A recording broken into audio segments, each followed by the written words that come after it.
So, we have a Mind Flayer campaign scheduled to be on Friday nights. This takes place on the first Friday since I joined the game. Player 1. Are we having a session today? Me. Not likely, because we're still down a player. Sad chat noises ensue. A few minutes later, the Dungeon Master. I'm willing to DM for 3 people until we find a 4th. Happy chat noises. Oh, wait. These games are on Friday? I gotta drop out then. Sad chat noises. We were this close to greatness! I can't think of many things more crushing than being on the cusp of scheduling out a major D&D set piece. You want everyone to be there, and it looks like everyone's gonna be until the last person pipes up and says they gotta work. It's worth it in the end. At least that's what I keep telling myself.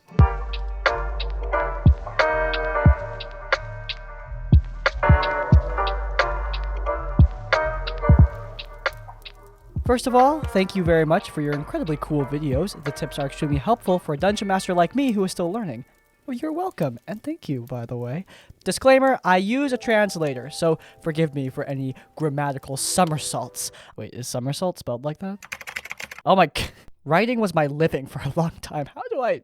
Okay, anyway. I want to give you a little insight into a little DM horror story that happened to me just the other day, but already a small spoiler. This one is actually very positive. My group consists of 5 players and myself. We play Storm King's Thunder. Actually, 1 player is relevant, our paladin. We noted in advance during our session 0 that all of my players are extremely heavy into role-playing. We also worked out some house rules that allow for a bit more role-playing during battles.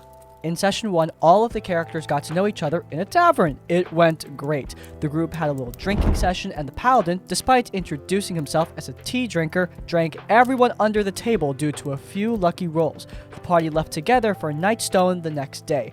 Everyone has their own little mission, why they want to go there. The party saved the fighter from some gnolls on the way into the forest. Our fighter doesn't like taverns, so I had to think of something else, and took him there as well. So far, so good, but then... they arrived in Nightstone. Attention, spoilers ahead.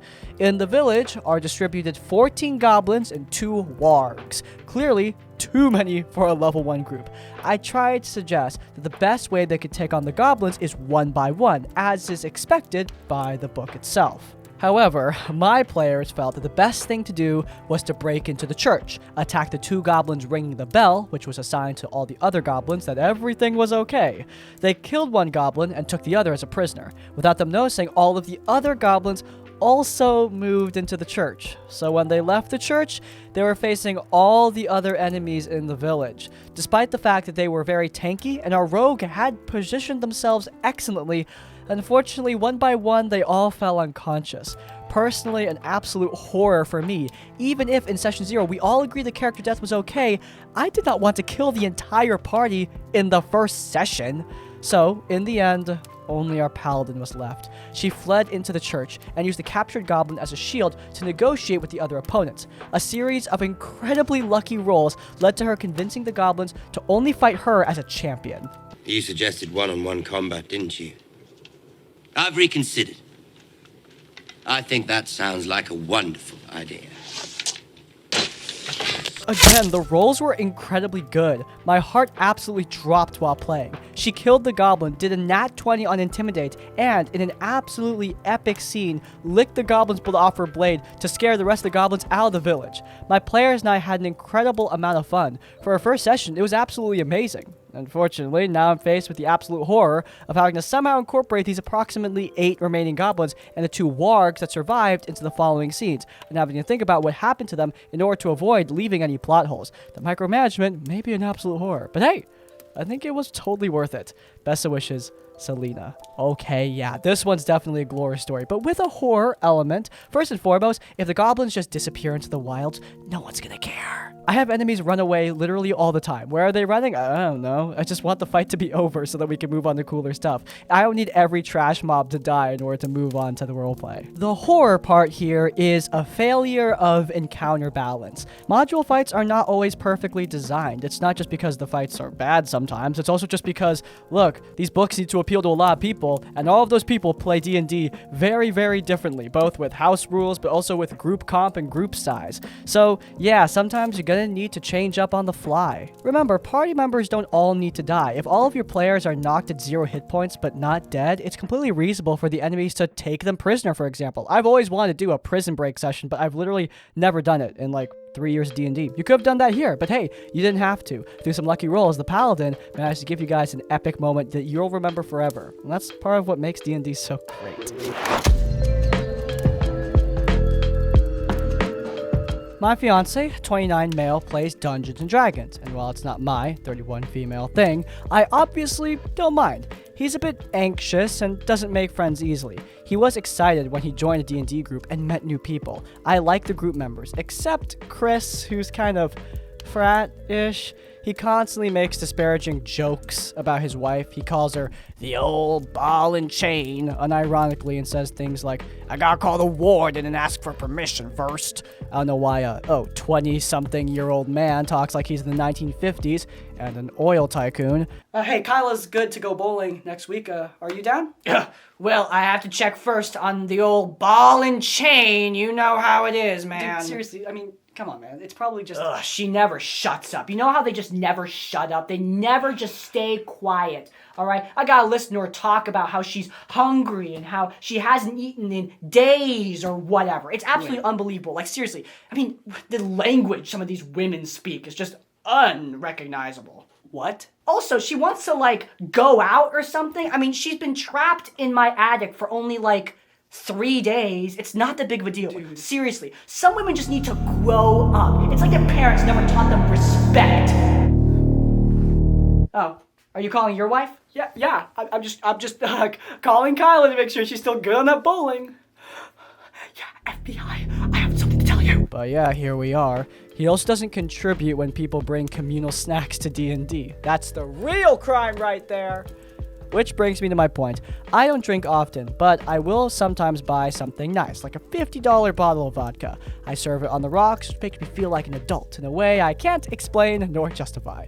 When we have guests over, we set out assorted drinks and snacks, etc. If they want something specific, they have to bring it or ask. A while ago, fiance held a D&D session at our house. I greeted everyone and made myself scarce. Later, I came out only to find Chris in our kitchen, opening my new vodka. I told him, hey, I thought we told you you're supposed to ask first. That's not for guests. It's a bit pricey.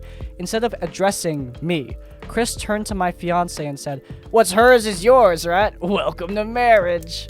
I was floored. Chris then said, you don't mind me having some, right? And poured it before I could even answer. The group was waiting on him to reserve to play, so I let it go. My mistake, for those keeping score. After everyone left, fiance confirmed that Chris also hadn't asked him either before taking my vodka. This past weekend, D&D happened again. I came out to bring some water, and Chris once again helped himself to my vodka. But here's what totally broke my brain. Chris had brought his own drink, and yet he was still drinking mine. I marched right over and complained. Chris either ignored me or didn't hear me, and so I asked why he was taking mine when he brought his own. He said mine was nicer, and you don't have to be such a bitch about it. It's a little vodka. Are you an alcoholic, or are you just cheap?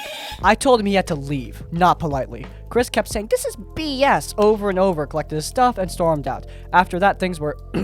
They were very awkward. The group agreed he shouldn't have called me a B word, but well... Chris was the dungeon master. I don't know much about D&D, but without him, there's no game.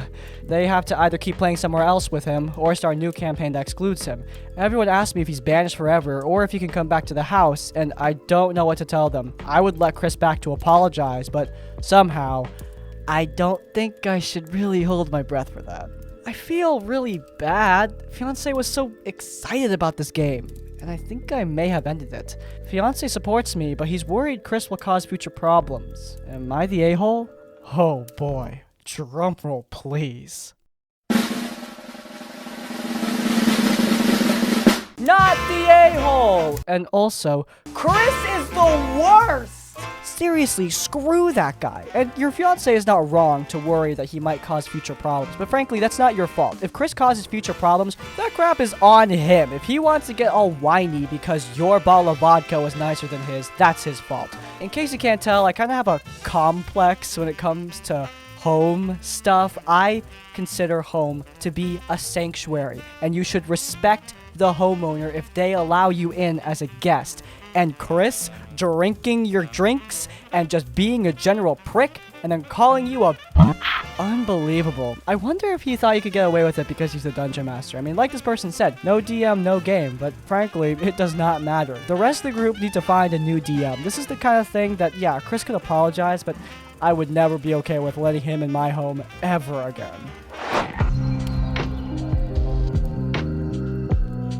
This horror story is unfortunately about my first Dungeons & Dragons group, my first dungeon master, and it happened a long time ago. It's actually a miracle I decided to continue playing TTRPGs given how badly this first experience went. First, a bit of backstory though. For full context of this D&D journey, a good friend of mine from high school invited me into a Dungeons & Dragons campaign she was a part of. This campaign I never actually played in. The DM was her best friend from childhood who went to a different high school. I introduced myself to him via online messaging and everything seemed great. Little did I realize it actually didn't go well at all. My friend informs me that he didn't want me in his game, which surprised me because I thought we got along fine. I asked what happened, and she tells me he didn't like my humor and was worried I would ruin the serious tone of his game. I was dumbfounded by that since our single online interaction was almost painfully straightforward. Hi, I'm OP. I'm totally new to Dungeons & Dragons. Thanks for letting me play in your game. I thought about this character. Does that work? Okay, great. Let me know when our first session is. Can't wait. To this day, I think back to the interaction and can't even pin down what I said that was too silly or not serious enough. I showed that same friend our messages, and she admitted embarrassingly that he sometimes gets ideas about people in his head, and it becomes very hard to convince him otherwise. I'm very weirded out by this news, and decide it was best if I just don't get involved. Fast forward a year later. We're seniors in high school now, and my friends tell me that the Dungeon Master is making a new campaign based on Skyrim, since that had just come out. She had gone to some effort to convince the Dungeon Master to give me another chance. At this point, my interest in D&D was past, but I loved Skyrim, and she had gone to bat for me, so I gave it a shot. I talked to the Dungeon Master again, in person this time, and I guess things went really well since he actually gave me a date and time for the first session. I was my friend's ride to most places, so we went to the Dungeon Master's house together. When we arrived, I'm immediately intimidated by the 16 other people in the Dungeon Master's house. The DM had apparently offered an invite to everyone he knew who played. People were overtaking both his dining room and his living room, sitting on chairs and the floor. With no prior experience, I just assumed this was the norm, like it's supposed to be a big party, I guess. But that first session was total chaos. The DM was constantly fighting with some of the other players who had bigger personalities than him and constantly challenging them back. He then tried to gain control of the session and laid a lot of groundwork about proceed forward, raising hands to speak, holding up 3 fingers if you're speaking out of character, etc. The DM is very dictatorial in how he handles everyone, but with so many people to keep up with, I really don't blame him for his controlling attitude at the time. Ultimately, I had a fun time since I got to hang out with my friend and meet some cool new people, so I continued with the group. 2 sessions later, so many players have dropped out of the group, and now we're at a very reasonable group of 7 players. Which is still a lot of people, by the way. Though at this point, the game became a total blast. I really got into the roleplay aspects and tried to do a voice for my dwarven paladin, something I had never even tried before. Pause for crispy commentary. I've already talked about 19 players being too much. Heck, I think 7 players is too much sometimes if you're not experienced enough.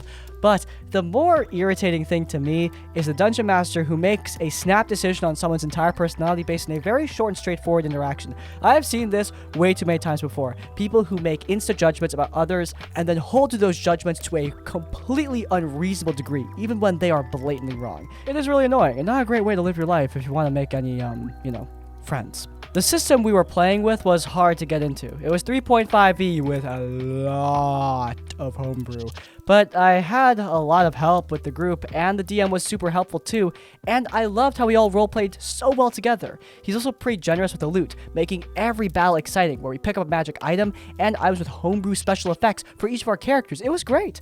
I took notes every session in the world since I was interested in the lore and the maps that were put together, and we all started posting all of our collective notes online so we could reference out of game to go back to it.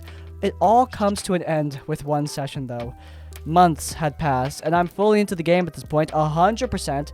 The DM can still be kind of controlling, but it always works out for what I think is a better game for it. The session starts out fine enough, I think. The DM has an NPC give an abnormally large exposition / world dump of information.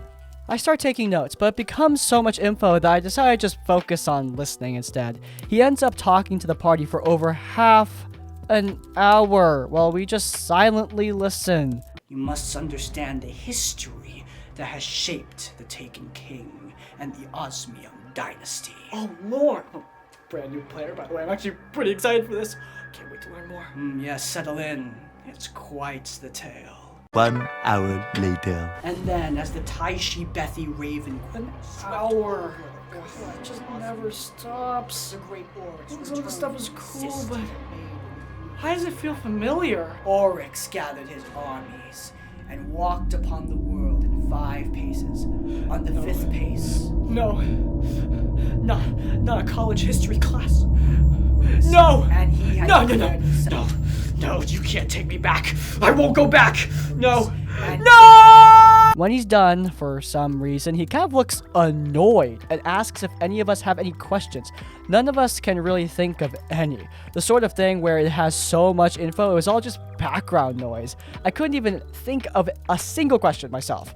Visibly irritated, he continues with the session. While in the dungeon, I find an unspecified magical sword. Excited, I ask my friend if she can identify it since she was a wizard with the spell Identify. She says no, since she wants to save her spell slots, and she'll identify it when we finish the dungeon. We haven't even been in combat since our last long rest, so I argue with her. I'd rather not go through the whole dungeon not using the brand new sword that could help me. Not my finest moment at all. Even though I was asking her to do me a favor, I was more focused on my desire to use the shiny new weapon in the dungeon rather than just be patient and wait. So looking back, I accept blame for what comes next. The DM listens to all of this quietly, and the rest of the party asks both of us to just move on. We both accept, both feeling kind of sour about the whole exchange. The party finds an ancient library, and after searching the room, the DM says I immediately find a spell scroll for identifying magic items. I'm shocked at how generous the DM is after the big argument me and my friend had. Very annoyed, she relents and agrees to use the scroll to identify my shiny new magic weapon. I hold the weapon out as she casts the spell scroll and says this. The weapon explodes in your hands, and you take damage. On the remaining pieces, the magic effect of the weapon is to explode when identified. How is that your fault? I found this super cool magic axe! I don't know what it does, though. I don't want to use it without knowing. Hey, Wizard, can you cast Identify on this thing? I'm not gonna lie to you, man. It's not really a priority, but I'd be lying if I wasn't curious myself, so what the heck? Oh, yeah, I'm so ready. What's the effect? Can I, inflict frost damage on enemies, or can I create a massive exploding storm of ice? Explosion isn't too far off. Yeah? Yeah, it explodes on us. What? Laughing erupts from the table as everyone starts envisioning the cartoon-esque sequence of my dwarf and her elven friend, both of us frozen mid-pose, faces black with char, hair blown back with a tiny flame, straight up Daffy Duck the both of us. I take a moment of bemused silence while I process what just happened, and I can't help but smile and shake my head. The message was clear, and I definitely feel pretty silly about my prior behavior. My friend, who didn't really deserve any punishment, is laughing, and we're both taking it in stride. Well played, I say, nodding at the DM. He's not smiling, but everyone else is, and we all feel that this is a resolution to the previous spat, so we just heal up and move on to the dungeon we came for. Unbeknownst to me and everyone else, the Dungeon Master's mood had already completely shifted even before the argument, and there was no going back. We continue searching the library, not paying much attention towards the huge bronze statues of soldiers since none of our skill checks suggested they were suspicious, and there were similar decor throughout the dungeon. Without much warning or chance for a check, the Dungeon Master tells us one of us triggered something and the statues start coming to life and attacking, and this was rough. Far tougher encounter than anyone was expecting. We're all attacking with everything we have, working together to strategize as best we can, even with our buffed up magic weapons. The bronze soldier's not going down, but we certainly are. Multiple party members go down, myself included. Others are trying to stabilize, but it looks like a total party wipe. The DM is shaking his head and starts ripping into us. You can't seriously figure a way out of this? We have no idea what he's talking about, and we start thinking there's some trick here, but so many of us are down, we really can't do much about it anyway. A couple people speak up, telling him this is getting out of hand, and he yells at them to shut up and play. He keeps pressing on with his soldiers and takes someone else down. If any of you die, you'll ruin the campaign story. Do I need to bail you out? I'm stunned, unsure of what to do at this point, or even what is going on. He just shakes his head in disappointment, describes how a DMPC appears from behind us. The DMPC becomes our savior, giving us just enough of an edge to take down the 2 statues. We're all a mess. No one died, miraculously, but that was only by the grace of the Dungeon Master. He then informs us of the real problem. The magic weapons of all the melee creatures are now broken due to being degraded from hitting the bronze magic statues. Many of us are dying and basically unarmed. We need to leave this dungeon, go back to town to fix our weapons and get some rest. It's all brutal, but we trudge on doing what we have to do. The tone of the room has shifted entirely. We're all grimacing silently as the DM has been this entire session. It hits me that this whole thing is a continuation of the punishment my friend and I received for that argument. The party takes the weapons to the town's master smith, and the DM tells everyone that in order to pay for the weapons repair, everyone, the owners of the weapons, the others who haven't broken their magic items, everyone who had nothing to do with the previous spats, we all had to pool together our loot and sell our other magic items in order to cover the cost.